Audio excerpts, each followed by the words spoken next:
Heartwarming Evil by tortfeasor. Chapter 3. Dedication has no reward. Getting back into the unicorn part of Platinum City was a relief. Watching Rainbow Dash and Fluttershy gawk like tourists at the sights and sounds was amusing. Twilight Sparkle needed some amusement after the night she had. Last night had been long, cold, and nerve-wracking, not to mention it left her with a host of unanswered questions. Twilight needed a way to defuse the riots before they started. Doing so would hit Sombra's dire predictions about the Earth ponies right where it would hurt most. She hadn't had a way to do it before now, but if Rainbow Dash's claims about her timid friend were even half true, then Twilight Sparkle was in business. The other half of her plan rested on the mystery mint green unicorn she'd seen last night. Even if Fluttershy was a golden tongue as promised, Twilight still had to deal with convincing Earth ponies that it wasn't all some unicorn plot. A unicorn who already knew her way around Earth ponies would be worth her weight in bits. Thank you for coming all this way. Twilight slowed as they approached the palace gates, closed as a precaution against the riot at Dirtville. I know it sounds like I'm asking a lot of you, and I am. But if we don't stop this from blowing up, it'll only keep getting worse. I'm still not sure if we can do this. First, I had a tendency to speak to the ground that muffled her words quite effectively. All those ponies and that responsibility. I mean, what if I mess up? What if ponies get hurt because of me? I can't do it. I just can't. It had taken them a bit over 2 hours to make their way from the Pegasus garrison to the palace. In that time, Fluttershy had declared her inability to perform her part of the plan 7, now 8 times. And at the same time, Twilight and Rainbow Dash had talked Fluttershy down from her panic attack 7, so to be 8 times. Fluttershy! Rainbow sounded like she was on script, having had the same conversation 8 times as she very nearly was. You're not going to do this alone. I'll be there. Twilight Sparkle will be there. She said she's going to find some other ponies to help us, and I thought you said you liked helping ponies get along. I do, Fluttershy complained, but this is so many ponies. When I do it normally, it's just a few ponies, and I already know most of them. This is going to be so many strangers. And if they get angry, they're going to be angry at me. I just don't think I can handle that kind of pressure. Fluttershy. It was Twilight's turn to play her role in the drama. The worst that can happen is that what will happen if you do nothing. The Earth ponies in Dirtville don't want to riot. They just feel like they're back against the wall and have nothing to lose. If you give them another way out, and I'll make sure you have to give one, then I think they'll take it. Do you really mean it? Almost like clockwork, Fluttershy began to perk up again. Absolutely. Rainbow Dash was, of course, the one to seal the deal. Listen, I trust her on this. Have I ever let you down? Oh no, but I'm scared, Rainbow Dash. Don't be. The play entered its final act as Rainbow Dash put a hoof on Fluttershy's shoulder. I mean, your special talent's talking to animals, and talking to ponies can't be that different. You're like the perfect pony to do this. I am? Fluttershy lurched towards Twilight, and Rainbow Dash pleaded for outside affirmation. Of course you are. Both of them answered in tandem. Yes, they had the whole exercise down to a script. Well, I'm afraid this is where I get off. Twilight turned to face her escorts. I wish I could say I knew when I need to use your services. But that all depends on Sombra and what he does. Don't worry. Rainbow Dash waved a dismissive hoof. We're not going anywhere in a hurry. Lightning Dust will make sure of that. Come on, Fluttershy, let's get going. With that, the two Pegasi took to the air. Fluttershy seemed to be a rather lackluster flyer, and the distance and not dealing well with ponies. Out of the frying pan and into the fire, Twilight muttered as she turned to walk towards the palace gates. There were enemies just as dangerous as any horde of outside rioting Earth ponies inside that great stone walls at the peak of Platinum City. You spent a whole night out there, a whole night, and somehow you didn't find the time to get a pie for a poor, overworked, long-suffering guard who worried about you the whole night? Soren was rewarded with a smack to the back of his head from Spitfire, senior memory of Rarity's guards. What he means to say is, we're very relieved to see you, Lady Sparkle. When news of the riot reached us and no one knew where you were, we feared the worst. Twilight sighed. I keep saying this. My mom is Lady Sparkle. I'm just Twilight. And it's good to be back. My little vacation was very educational. But the best part has definitely been getting home. Now I'm betting Rarity wants you to drag me straight to her. Well, she didn't say drag. Twilight was certain Spitfire was taking her seriously. The mayor's sense of professionalism definitely took up space normally used for humor. But Her Highness did say she wanted to show you to her chambers as soon as you returned. Of course she did, Twilight huffed. So much for a shower, or a hot meal, or an hour of sleep before she plunged right back into the thick of things. Twilight's bedraggled state drew more than a few stares from the immaculately put-together courtiers darting down the halls on whatever oh-so-important piece of business occupied their attention at the moment. Part of it, a large part, was vanity on their part, and part of it was Rarity's insistence that everyone in the palace exert some effort on putting forth an image worthy of the unicorns bestriding society. Twilight had never cared much for either, and after the night she had, she wouldn't care less about what she looked like.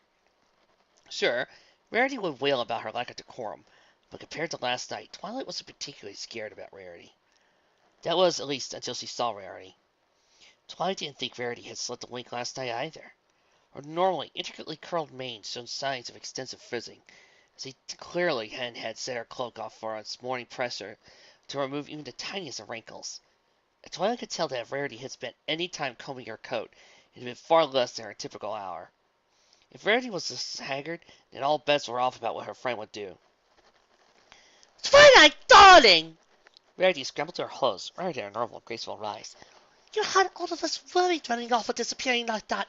That horrible Sombra was already talking about appointing some horrible prestige of his with a terrible ego to your post. You called. Well, you can let him know that I didn't catch anything terminal last night. I'm sure he'll be overjoyed at the news.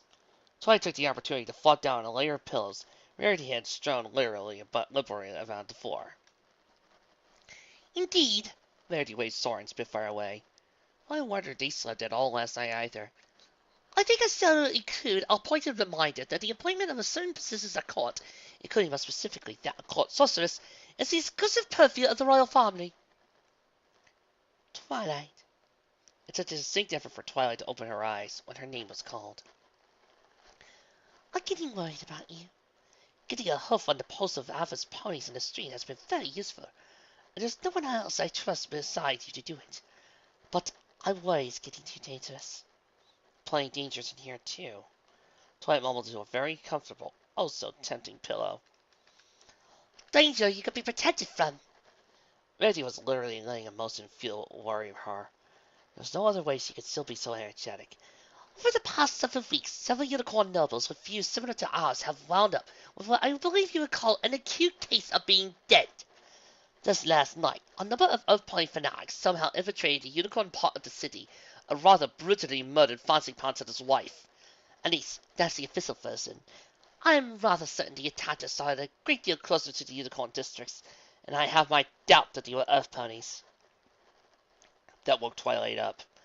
Fancy Pants was a very well-respected unicorn noble, and a unicorn noble who firmly believed that taking too hard a line with the Earth Ponies would backfire in the long run. Sombra, you dirty bastard! You took my Fancy Pants from me! I will see you hanged for this! Sombra was both powerful and confident to be ordering assassinations like that. If Sombra's capable of taking out a unicorn like Fancy Pants, then I'm barely safer in here than I am out there. The same goes for you. All the more reason to get you proclaimed regent, so you can banish Sombra to the moon. Sombra had more than enough support on the council to block that before this latest riot, Rarity said. If ponies stop worrying that going the wrong way will wind up with them on the ground, my father retrained all his useless power until he's finally put into the ground. Twilight could tell how comfortable Rarity was about speaking about her father's incapacitating illness and looping mortality. Even if that happens, it only delays the inevitable. Twilight held doesn't intense dislike for the topic, it wouldn't make it go away. Sombra can't say you're illegitimate, or that you're too young, and by the time he could jam a vote enough through the council that you're incapable of ruling, and that he's to be made regent, he'll be halfway to exile on the other side of the world. That assumes we don't wind up in the ground first. Sombra was quite conveniently fast, a little bit too much for my taste, when he suggested that this new unicorn for your position when you didn't show up right at sunrise. Makes me wonder if Fonzie Pants wasn't the only unicorn who had an unpleasant appointment last night. You're certainly cheerful today, Rarity. Twilight suppressed a shudder, and what might have happened to her had Applejack not come across her when she did. Twilight owed that family more than she thought she did. When was the last time you took a day off? You assigned some completely impractical dress and tried to stuff me into it. Ne pas oblige, Twilight. Ne pas oblige. Rarity's smile came nowhere near her eyes. Well, Sabra is taking so much from the ponies who look up to us. I have to give even more to make up for it. Rarity had always been generous. Generosity had been a large part of what led them to becoming friends when Twilight first came to the palace as a student at the Clover Academy.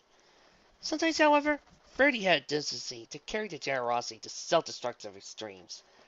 Twilight wondered how painful it would prove when Rarity learned that she had to take care of herself and have to give something to others.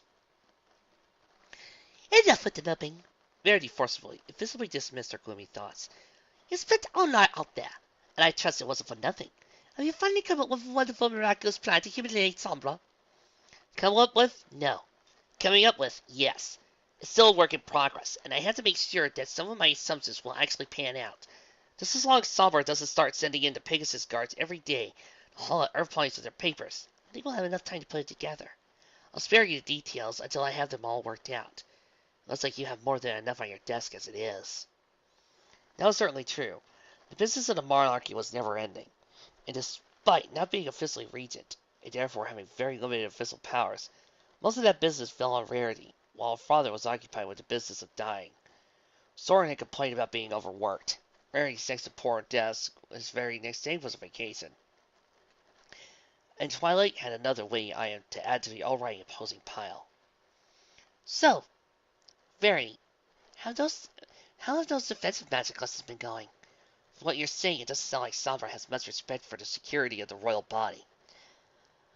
I'm in no danger of usurping your position, if that's what you're asking. Rarity snorted at the absurdity of the thought. The books are useful enough when I have time to read them, and when I can work out all those diagram figures and numbers that actually cast a spell. And when Sweetie Belle is pestering me about something or another, I think I would be much farther along if I had another unicorn showing me how it works. Alas, you've been over this, you don't have enough time for what I'm already asking you to do. Finding another unicorn we trust enough is looking more and more like a chase for a human, or a flutter pony, or some other mystical creature. I know, Twilight said, but you have to make this work. Betting Fancy Pants had guards last night. Look what happened to him. Spitfire, Soren, and the others would die before they let Sombra hurt you. But I'm worried that's exactly what Sombra would do. Kill them and then walk over their corpses to kill you. Might not be there, or might just be in much trouble as you. So that's why you need to get a lot better at defending yourself. If you die, it's over. Simple as that. Sleepbell will need a reason for years before she's old enough to rule, and I can't come anywhere near stopping Sombra from taking the job for himself if I'm alone. Oh man, too bad this fanfic was made in 2014, back before Sunset became a likable character.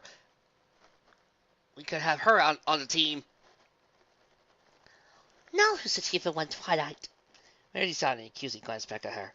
For your information, I am making progress. The simple truth, however, is that we all can't be magical policies like ourselves, and I rather suspect that any number of matters you're further behind on you care to admit, because of how many balls you have to keep in the air at once. I'm sorry, Twilight sighed. It's just that I'm feeling pretty stressed, and hearing about Fancy Pants gets me thinking about what's at stake. Things are bad in Darkfield, Rarity. They're even worse than from what I've been telling you before. If Sombra keeps going the way we're looking at, full-scale revolt down there within a few years.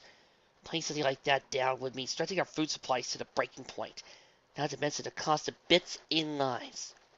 We can't let Sombra win, and if that means working more than we're used to, well, sleep is for other ponies. Look, I have one last thing I need to take care of from last night. Something I had to look up in the library to see if I'm on the right track. Once I'm done with that, I'll come back here, and we can work on some defensive magic, okay? That sounds lovely. And Twilight, I'm sorry as well. You're not alone in feeling pulled more directions than any one pony should possibly be able to stretch. I want the thought of my own end as well, discovering that you about Sweetie Belle getting caught up in all this. Getting caught up in what? While Twilight and Rarity nearly jumped to the ceiling as a voice from nowhere came in. Sweetie Belle! Rarity put a half to her beating heart. Don't sneak up like that. Haven't you learned a thing in all of those etiquette classes? Yeah, but what good is talking fancy and knowing what spoon I'm going to use to do me without a cutie mark? Sweetie Belle's pout reminded Twilight Sparkle a great deal of Apple Bloom. She couldn't help but wonder what it would look like for a unicorn princess to meet an earth pony slum dweller from Dirtville. The image wasn't hard to conjure up. It brought a small smile to Twilight's face. But Philly still had the innocence of one who hadn't grasped how society divided the three tribes. Fortunately, Twilight couldn't help thinking that what would happen once Sweet Belle and Apple Bloom grew old enough to realize that unicorns and earth ponies were supposed to be enemies rather than friends. That made the smile disappear into a slight frown. It would help you be a princess in your unicornia. Betty seemed oblivious to Twilight's mental excursion as she carried on with your youngest sister. And Sweet Belle, if you say one song about not wanting to be a princess and wanting more out of life, I swear I'm going to get you ice cream. A task which has no bearing on cutie marks. I should know that quite well. Finding buried gems is nowhere near in the job description of royalty, but everything I've learned in those classes has proven its worth time and time again. Sweetie Belle. Twilight had an idea how to calm this lady's sisterly spat.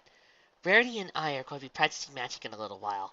I have to go take care of something right now, but if you promise to be quiet and not to bother us, then you can watch. Sweetie Belle's transformation from overexcited Philly to perfectly still was instantaneous. There was one thing that bothered Philly as much as not having a cutie mark. It was her inability to use magic.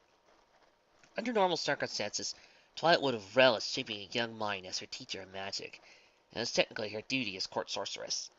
As Rarity had pointed out, though, Twilight had already more than enough tasks in front of her.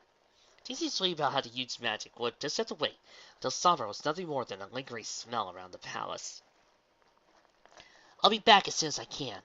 This could take me 5 minutes to find what I'm looking for, or it could be there all day. Go ahead and start without me if it's looking like I'll be in the library a while. Twilight couldn't quite feel as Rarity was standing with her little sister as he left, but it was a close thing. Platinum City was the most comprehensive collection of information in the world. At least, this was the case for the unicorn. Because I could only ever come here to read a military manual, or something related to their job. Earth ponies. Well, once upon a time there may have been an earth pony or two hired to do some cleaning around the library. The vast majority of them, being illiterate, couldn't have accessed the information even if the doors were thrown wide open. Twilight sometimes considered the library her own personal fiefdom. Although she was pretty sure the librarians would dispute that claim. It's probably safe to say that she knew the contents of the library better than any pony besides the librarians who staffed it. The Kitty Mark Registry was one of the few sections of the library not among her long list of habitual haunts. It was only useful when one was trying to find out the identity of a pony they didn't already know. Twilight knew perfectly well who the banes of her existence were. It was also, she reflected, increasingly lacking in registering earth ponies living in the city. The population of Dirtville normally swelled during the winter as earth ponies came in from the country. More and more, though, it seemed like they were staying in the city without the hope of job or papers. So it was like Sombra was herding the earth ponies to Platinum City. But what could he possibly gain from something like that? All Twilight could see was that it would lead to a revolt, and earth ponies dying in their thousands, accumulating and mass are facing among all three tribes. She could imagine no outcome in which Sombra would come out ahead in a situation like that, even if he did somehow claim the throne. Twilight shook her head to drive her morose thoughts from her mind. She was in the library precisely to stop Sombra from doing whatever it was he was trying to do. Thinking about how bad things he would be if he won wouldn't do anything to stop him. Finding that mint green on Unicorn on the other hoof would well prove instrumental to ending Sombra's power. That still left Twilight with a rather daunting task. The Unicorn Registry was practically purged as unicorns died or moved out of Platinum City. The flip side was that the registry expanded as new unicorns moved in, or fillies like Sweetie Bells got their cutie marks. All in all, there were several tens of thousands of unicorns living in Platinum City. Twilight Sparkle had to find one of that multitude in particular.